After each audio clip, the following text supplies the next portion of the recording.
Selamat datang di channel Trading for Better Life. Hari ini saya kembali akan menganalisa beberapa saham yang telah teman-teman request pada postingan Instagram Trading for Better Life. Terima kasih atas like dan komentar yang telah diberikan. Semoga analisa yang diberikan ini bisa bermanfaat dan membantu teman-teman dalam mengambil keputusan. Untuk teman-teman yang sahamnya belum sempat dianalisa hari ini, masih bisa merequest kembali pada postingan Instagram Trading for Better Life yang dipost setiap hari Selasa dan Jumat. Dan bagi teman-teman yang belum subscribe channel ini, silakan tekan tombol subscribe agar tidak ketinggalan informasi dan analisa saham terbaru yang akan diupload setiap harinya. Support terus channel ini dengan cara like dan share video ini agar channel ini makin berkembang dan bisa membantu lebih banyak orang.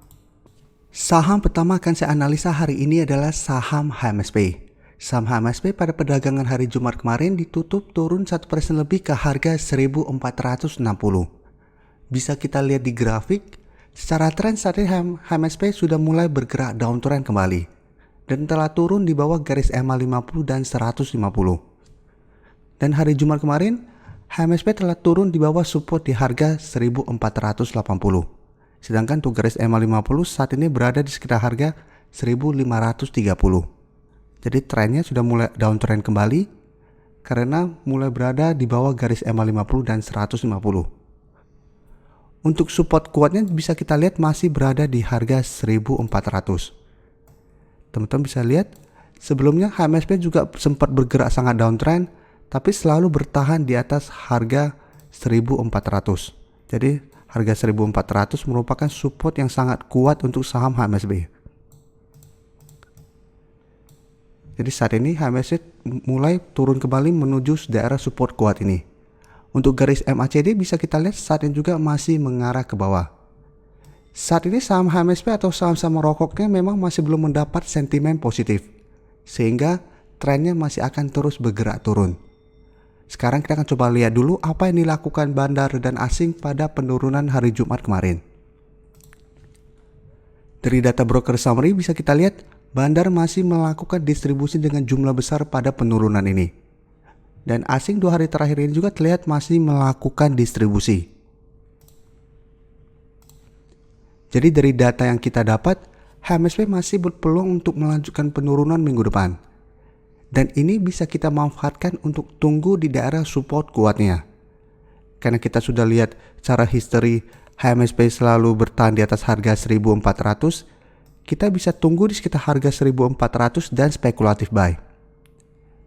Jadi kita lihat apabila berhasil bertahan di atas harga 1400, kita spekulatif buy dan hold saja selama masih berada di atas harga 1400. Jadi apabila candle belum terkonfirmasi menembus daerah support ini, hold saja karena masih ada potensi HMSP untuk rebound dari harga 1400 dan naik kembali menuju resisten di harga 1530 yang saat ini di garis EMA 50-nya. Tapi teman-teman harus ingat, karena saat ini saham HMSP sedang bergerak downtrend, masih ada potensi support ini terlewati. Karena itu saya bilang kita spekulatif buy. Bukan berarti harga 1400 kali ini masih tetap akan menahan penurunan dari saham HMSP. Tapi saat ini memang masih ada potensi besar HMSP masih bertahan di atas harga 1400. Dan apabila ternyata kita salah menganalisa saham ini, ternyata support di harga 1400 terlewati, kita harus berani cut loss. Karena apabila ternyata support ini terlewati, HMSP akan sangat bergerak downtrend dan harga 1400 akan berubah menjadi resisten kuatnya. Selanjutnya saya akan menganalisa saham Sido. Saham Sido pada perdagangan hari Jumat kemarin ditutup turun 2% lebih ke harga 745. Bisa kita lihat di grafik, saat ini Sido telah turun di bawah garis EMA 50. Jadi sebelumnya garis EMA 50 merupakan support yang selalu bisa menahan penurunan dari saham Sido. Setiap kali menyentuh garis support di EMA 50 masih berhasil rebound, tapi masih kesulitan untuk naik menembus resisten di harga 830.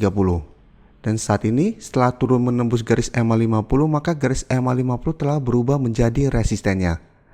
Untuk saat ini garis EMA 50 berada di sekitar harga 785. Dan Sido telah turun mendekati support berikutnya di garis EMA 150 yang saat ini berada di harga 735. Jadi untuk jangka pendek sebenarnya Sido sudah mulai bergerak downtrend. Dan untuk garis MACD juga bisa kita lihat saat ini masih mengarah ke bawah.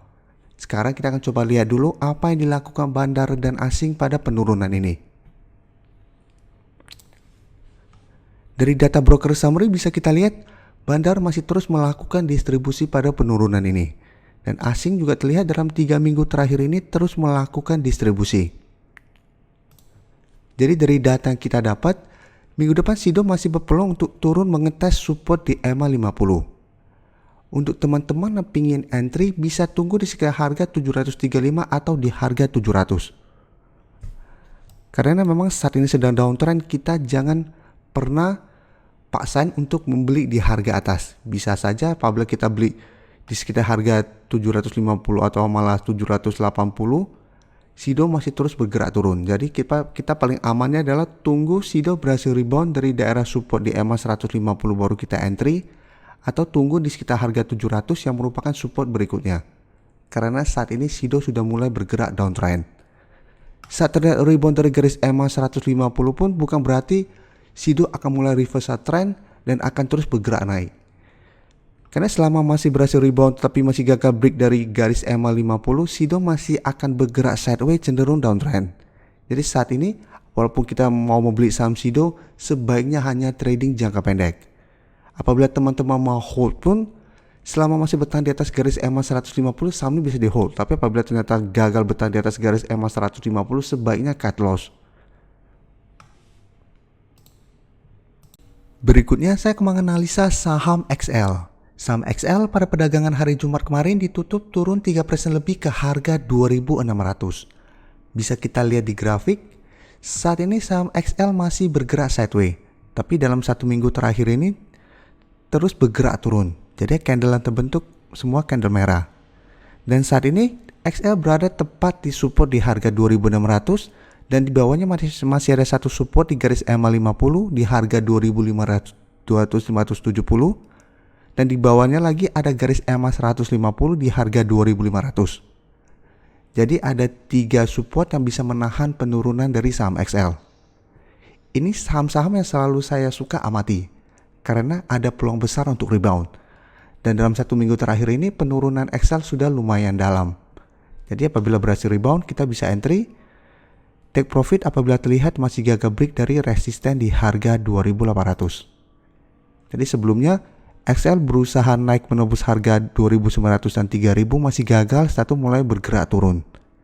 Dan penurunan ini bisa kita manfaatkan untuk buy on weakness.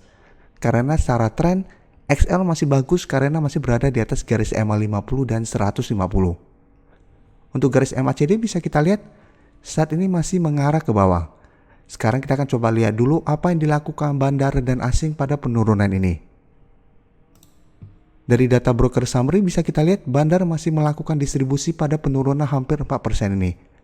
Dan asing juga terlihat dalam 1 minggu terakhir ini mulai melakukan distribusi. Setelah 2 minggu lalu masuk melakukan akumulasi. Jadi asing sudah mulai melakukan take profit. Jadi seperti penjelasan saya di awal, untuk teman-teman mau entry, tunggu XL berhasil rebound dari daerah support ini baru kita entry. Jadi apabila kita bisa dapat di sekitar harga 2.500 itu akan lebih bagus. Jadi harga terbaiknya adalah di harga 2.500 karena itu tepat di garis support di EMA 150. Dan selama masih bertahan di atas garis EMA 150 ini XL masih bergerak sideways. Jadi masih belum downtrend walaupun turun menuju atau menyentuh garis EMA 150. Tapi apabila minggu depan juga telah berhasil rebound saat menyentuh garis EMA 50, kita juga masih bisa entry. Dan ingat, swing trade saja karena saham ini sideways. Take profit apabila terlihat mulai turun saat menyentuh atau mendekati resisten di harga 2.800 atau 2.900 atau 30. Karena kita beli di sekitar harga 2.600 atau 2.500-an, apabila sampai harga 2.800 saja itu profitnya sudah lumayan. Jadi jangan terlalu serakah, apabila terlihat sudah mulai gagal break sebaiknya take profit. Jangan sampai teman-teman juga ikut beli di sekitar daerah support dan pada saat naik tidak take profit, pada saat turun lupa ini gimana saya beli lupa take profit dan lain-lain. Karena memang untuk saham-saham seperti ini sebaiknya hanya swing trade.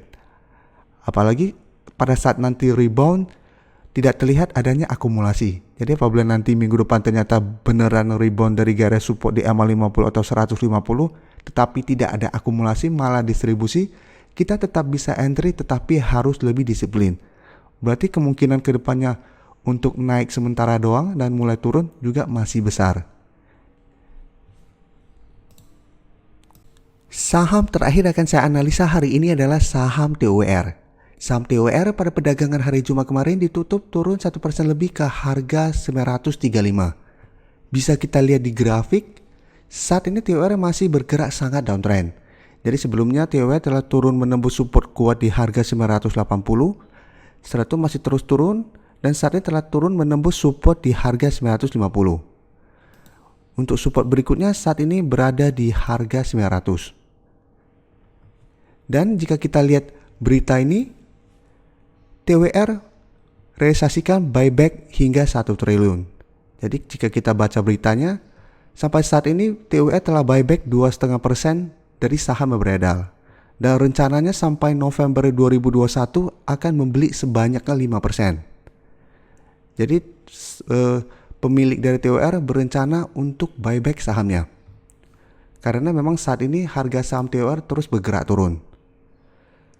Dan ada rencana untuk ekspansi ke depannya dengan cara akuisisi tower dan sebagainya.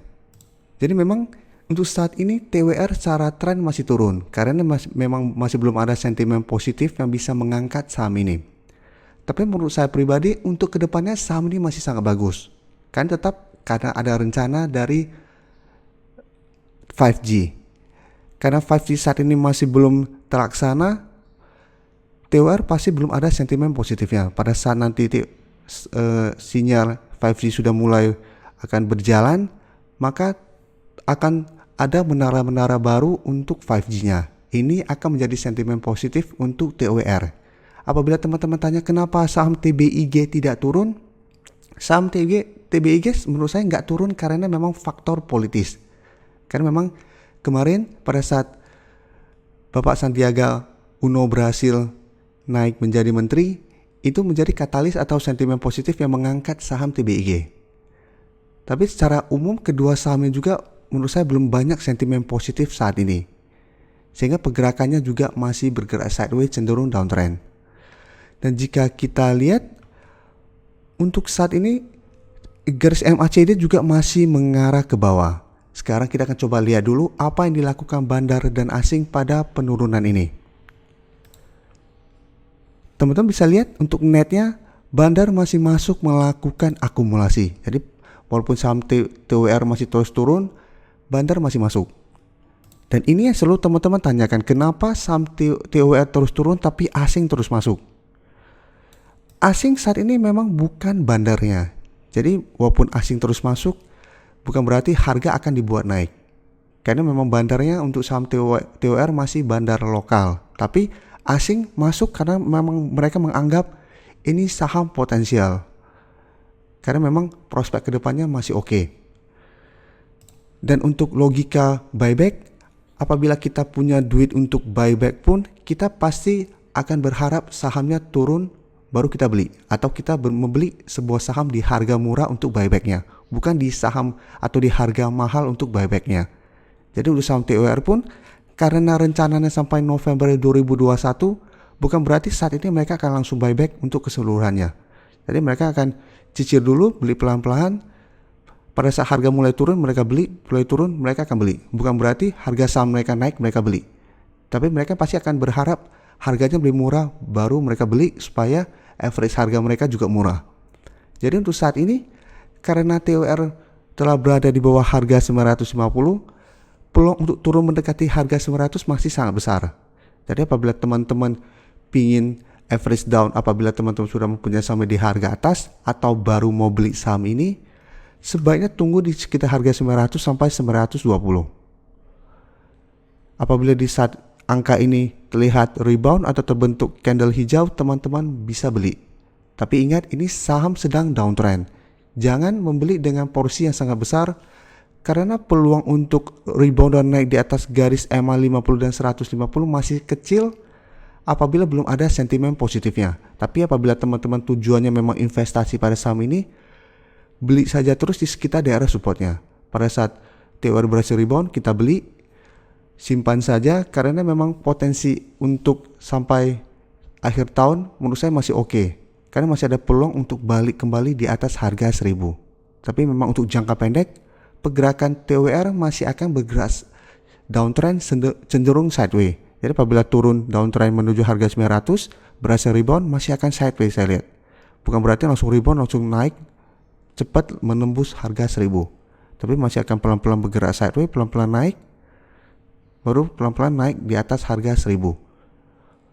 Jadi memang untuk teman-teman yang sudah mempunyai saham TOR di harga atas, menurut saya tidak perlu cut loss selama masih bertahan di atas harga 900. Tapi apabila harga 900 terlewati dan teman-teman sudah rugi terlalu banyak dan nggak bisa menahan kerugian itu lagi, sebaiknya cut loss. Karena memang saat ini belum ada realisasi untuk 5G-nya. Sehingga memang TOR masih akan bergerak downtrend. Terima kasih telah menonton video ini. Like dan share video ini bila bermanfaat bagi teman-teman. Dan support channel ini dengan cara tekan tombol subscribe agar channel ini bisa makin berkembang dan bisa membantu lebih banyak orang lagi. Terima kasih.